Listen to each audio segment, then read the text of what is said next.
ng Anak at ng Espiritu Santo.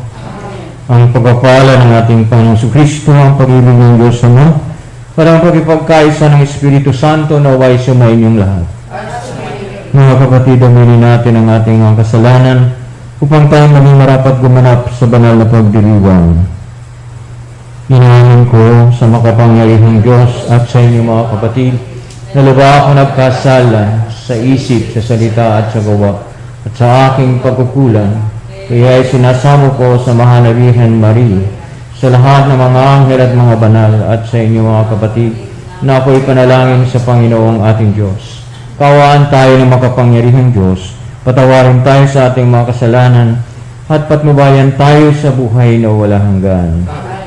Panginoon, kaawaan mo kami. Panginoon, kaawaan mo. Kristo, kaawaan mo kami. Kristo, kaawaan mo. Panginoon, kaawaan mo kami. Manalangin tayo.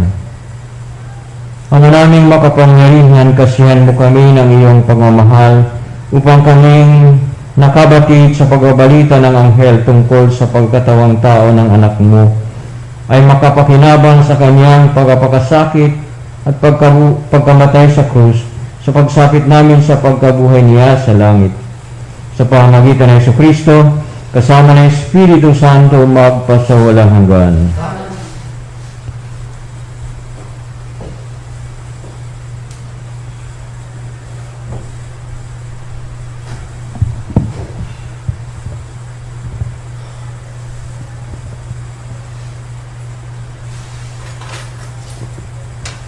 Pagbasa mula sa aklat ni Propeta Malakias.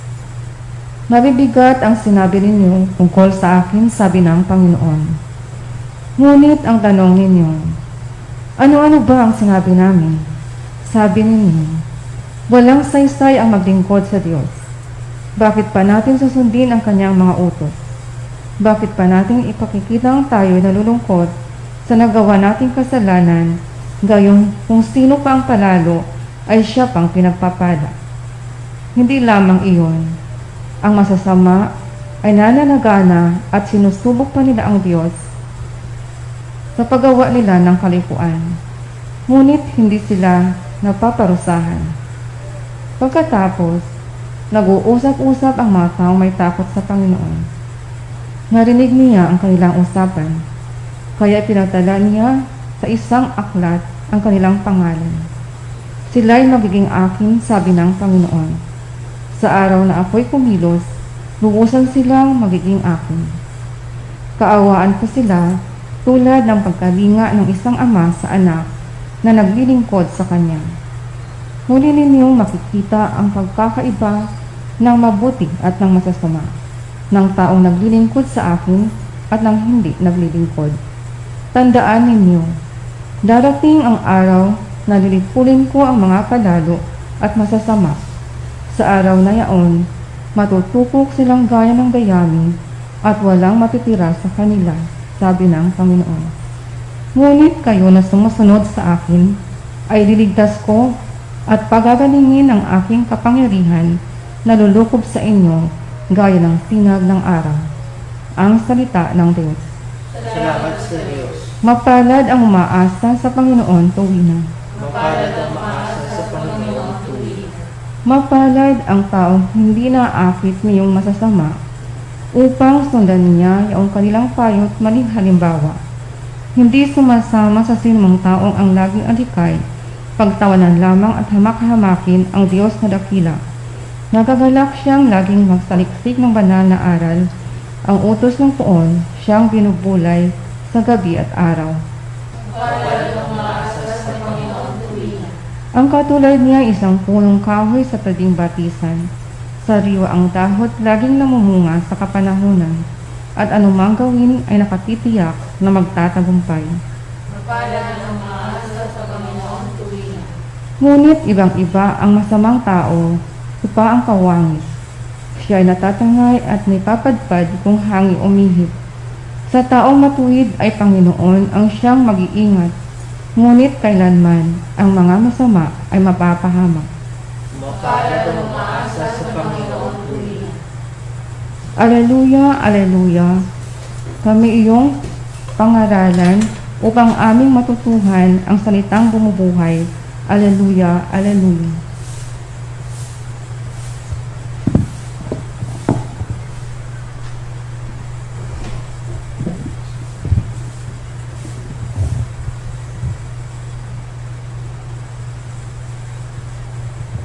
Sumayo ang Panginoon. At sumayin. Ang mabuting balita ng Panginoon ayon kay San Lucas. Papuri sa iyo, Panginoon. Noong panahon iyon, sinabi ni Jesus sa kanyang mga alagad, "Ipalagay natin na ang isa sa inyo ay magpunta sa isang kaibigan, isang hating gabi at nagsabi, 'Kaibigan, bigyan mo muna ako ng 3 tinapay. Dumating kasi ang isa kong kaibigang naglalakbay at wala akong maihain sa kanya.' At ganito naman ang sagot ng kanyang kaibigan sa loob ng bahay, 'Huwag mo na nga akong gambalain. Nakatangka na ang pinto at nakahiga na kami ng aking mga anak. Hindi na ako makababangon pa upang bigyan kita ng iyong kailangan. Sinasabi ko sa inyo, hindi man siya bumangon dahil sa kanilang pagkakaibigan, babangon siya upang ibigay ang hinihingi ng kaibigan sa pagpupumilit nito. Kaya sinasabi ko sa inyo, humingi kayo at kayo'y bibigyan, humanap kayo at kayo'y makasusumpong, kumatok kayo at ang pinto ay bubuksan para sa inyo. Sapagkat tumatanggap ang bawat humihingi, nakasusumpong ang bawat humahanap, at binubuksan ang pinto sa bawat kumakatok. Kayong mga ama, bibigyan ba ninyo ng ahas ang inyong anak kung humihingi ng isda? Bibigyan ba ninyo siya ng alakdan kung siya ay humihingi ng itlog? At kung kayong masasama ay marunong magbigay ng mabuting bagay sa inyong mga anak, gaano pa kaya ang inyong amang nasa langit? Bibigay niya ang Espiritu Santo sa mga humihingi sa Kanya. Ang mabuting balita ng Panginoon. Pinupuri ka namin, Panginoon Jesucristo.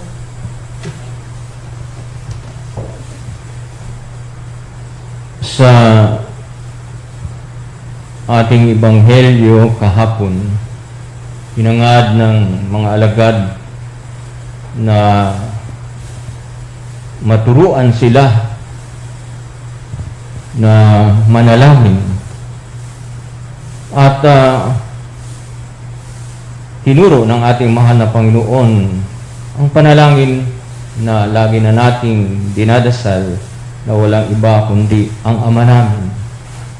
Ang panalangin ito ay tunay na nagpapakita ng ating ugnayan sa Diyos at sa ating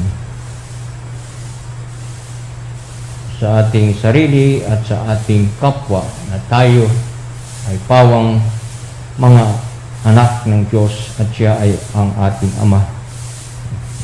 Walang iniisip ang isang ama kundi ang kabutihan ng anak. Sa ebanghelyo natin ngayon ay higit pang pinalalalim ng ating mahal na Panginoon kung ano ang diwa mayroon dapat sa pananalangin. At kung titinan natin ito sa panig natin na nanalangin, ay maaaring iba't iba ang ating madadama, mararamdaman, at magiging kaisipan. Pero tinitiyak naman sa atin ng Panginoon, ibibigay niya ang Espiritu Santo sa mga humihingi sa Kanya. Sabihin, walang hindi na tutugon sa ating panalangin ang ating Diyos, ang ating Ama, sa pamagitan ng ating Panginoong Jesucristo. Yun nga ay ang pagtugon niya ay maaari nating ilarawan o maaari sabihin natin tatlong paraan kung paano tumugon ang ating Diyos, ang ating Panginoon sa ating mga kahilingan o panalangin. Una ay maaaring sabihin niya, yes, pwedeng ibigay niya kaagad. Kung ito ay kabubuti ng humihingi, pwede rin namang no, sapagkat alam at higit na nakaalam, marunong ang Diyos kung ang hinihingi niya ay ikasasama niya unang kanyang kapwa. At ang ikatatlong maaaring tugon ng Diyos sa ating panalangin ay walang iba kundi ang maghintay ka, wait. Hindi pa napapanahon para ipagkaloob sa iyo ang ganitong bagay. Kaya nga, sa pananalangin natin, ito ang dapat nating isa-isip na tayo ay tutugunin niya ng yes kung kailangan na. Ay no, sapagkat ito ay makasasama sa atin. Maghintay, wait. Hindi pa ito napapanahon para sa iyo. Ang banal na rosaryo ay isang uri ng panalangin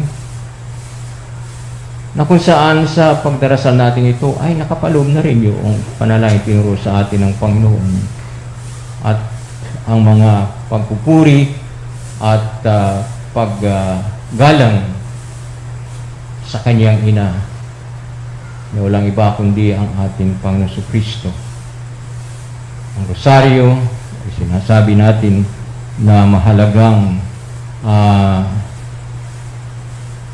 uri ng panalangin na may kapangyarihan na ating malaban at mapagtagumpayan ang anumang uliranin at kasamaan maaari nating makatagpo o makaharap sa buhay sa mundo nito. Sapagkat kung mayroong kapistang pinagdiriwang ngayon, ito yung tinatawag natin na yung lanabal, na kung saan ito ay nag-aalaala nung laban sa Lepanto ng mga Katolik at ng mga Muslim. At sa magitan ng panalangin ng Santo Rosario ay na pagtagumpayan, labanan, nagapi at hindi nakuha ng mga Muslim ang Catholic Europe.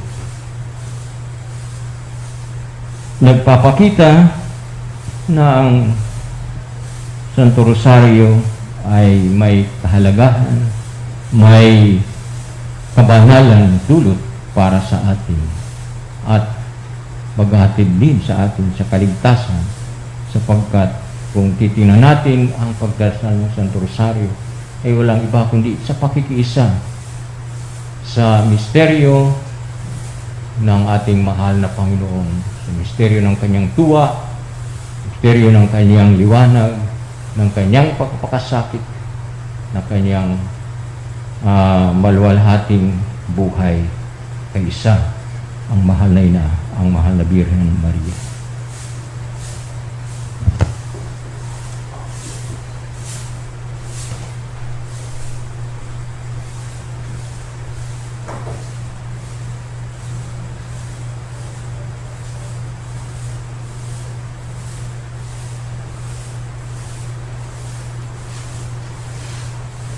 Kapuri-puri ka Diyos sa mga lumikha sa iyong kagandahang loob, narito ang aming alay ang tinapay na ito.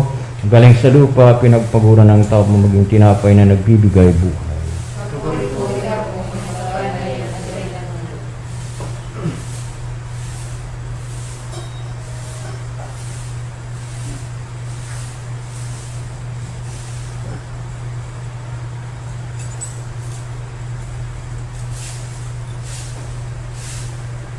Kapuri-puri ka, Diyos sa mga lumikha, sa iyong pangandahang loob, narito ang aming alayang alak na ito, na galing sa katas ng ubas, pinagpaguro ng tao, mabagiinumin, nagbibigay ng iyong Espiritu.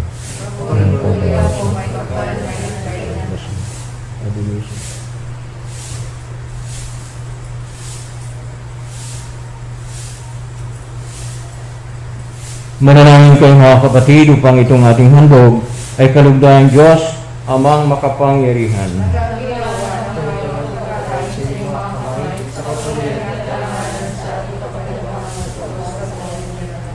Ama naming lumikha, gawin mo ang mga alay na aming hain, ang siyang maghanda upang kami maging dapat makilaban sa mga pangako ni Jesucristo na aming binugunita sa mga banal na misteryo bilang tagapamagitan kasama ng Espiritu Santo magpasawalang hanggan.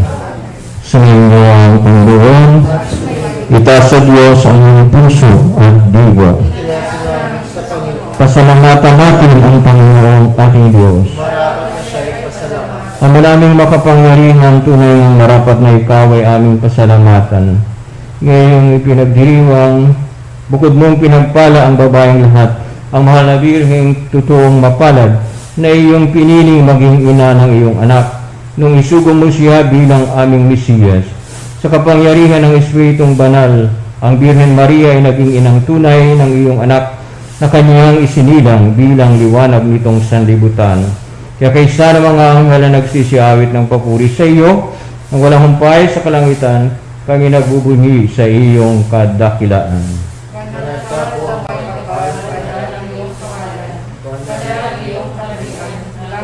Ay nagpupugay sa iyong kadakilaan. Dinadakila ng lahat ang naparito mong anak. Mula sa pilay ay nagpalakan at nakiramay sa lahat. Ama naming banali ka ang bukal ng tanang kabanalan. Kaya't sa pamagitan ng Espiritu, kayo pong banal ang mga kaloob na ito, pang para sa amin ay maging katawan at dugo ng aming Panginoong Hesukristo. Bago niya pinagtiis ang kusang loob na maging handog, hinawakan niyang tinapay, pinasalamatan kanya, pinaghati-hati niya iyon, iniabot sa kanyang mga alagad at sinabi, tanggapin ninyong lahat ito at kanin, ito ang aking katawan ay handog para sa inyo.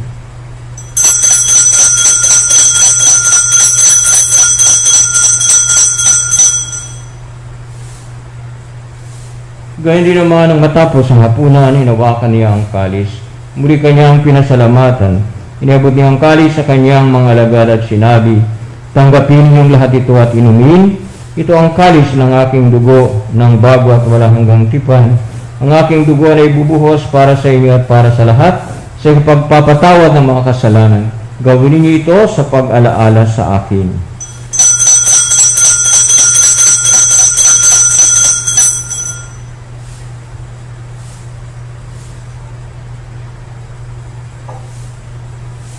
Pagbunyi natin ang misteryo ng pananampalataya.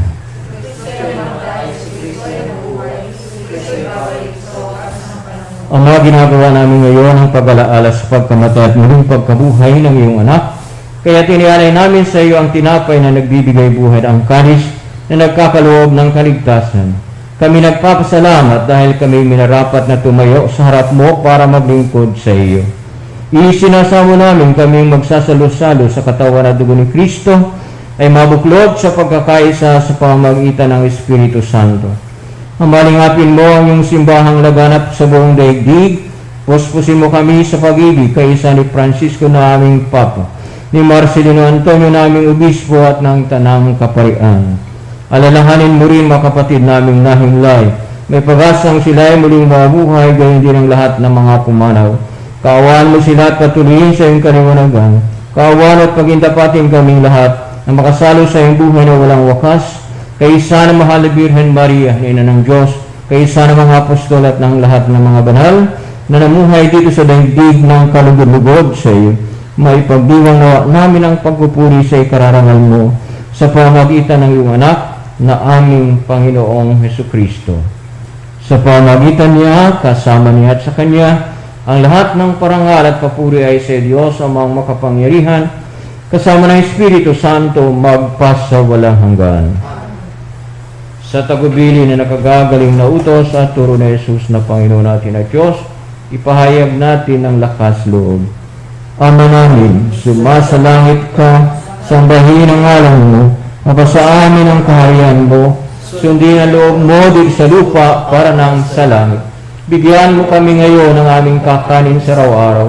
Patawarin mo kami sa aming mga sala, para nang pagpatawad namin sa nagkakasala sa amin.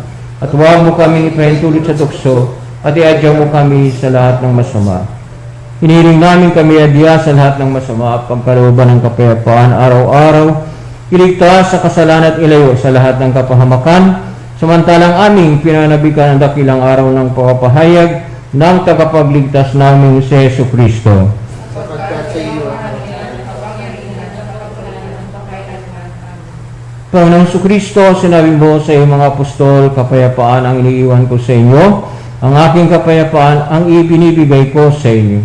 Tunghayan mo ang aming pananampalataya at huwag ang aming mga pagkakasala. Pagkalooban mo kami ng kapayapaan at pagkakaisa ayon sa iyong kalooban, kasama ng Espiritu Santo, magpasa walang hanggan. Amen. Ang kapayapaan ng Panginoon ay laging sumainyo. At sumainyo. Bigayan kayo at maghangad ng kapayapaan sa isa't isa. Kordero ng Diyos na nag-aalis sa mga kasalanan sa lipunan, maawa sa amin. Kordero ng Diyos na nag-aalis sa mga kasalanan sa lipunan, maawa sa amin. Kordero ng Diyos na nag-aalis sa mga kasalanan sa lipunan, ipagkaloob mo sa amin ang kapayapaan.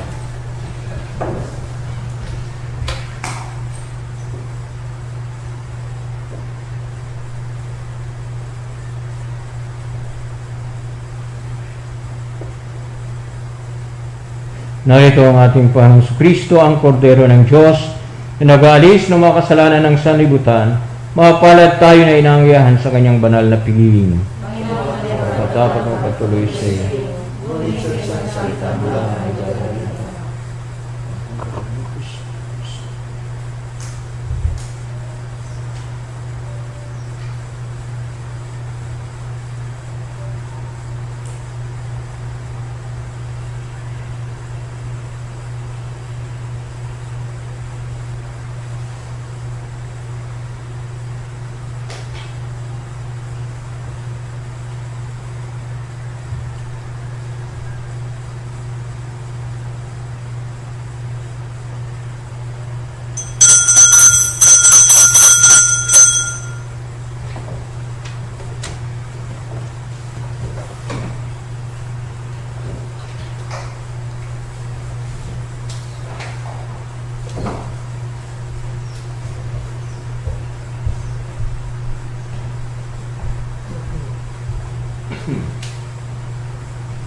act of spiritual communion. My Jesus, I believe that you are present in the most holy sacrament. I love you above all things, and I desire to receive you into my soul. Since I cannot at this moment receive you sacramentally, come at least spiritually into my heart. I embrace you as if you were already there, and unite myself wholly to you. Never permit me to be separated from you. Amen. Manalangin tayo. Ama naming mapagmahal, sa pagtanggap namin ng banal na pagkikinabang, nihayag namin ang pagkamatay at pagkabuhay ng anak mong banal. Kaming nakikiisa sa kanyang tiniis, ay marapatin mong makasalo sa kasiyahan at kalwalhatian ng langit. Sa pamagitan niya, kasama ng Espiritu Santo, magpasa walang hanggan.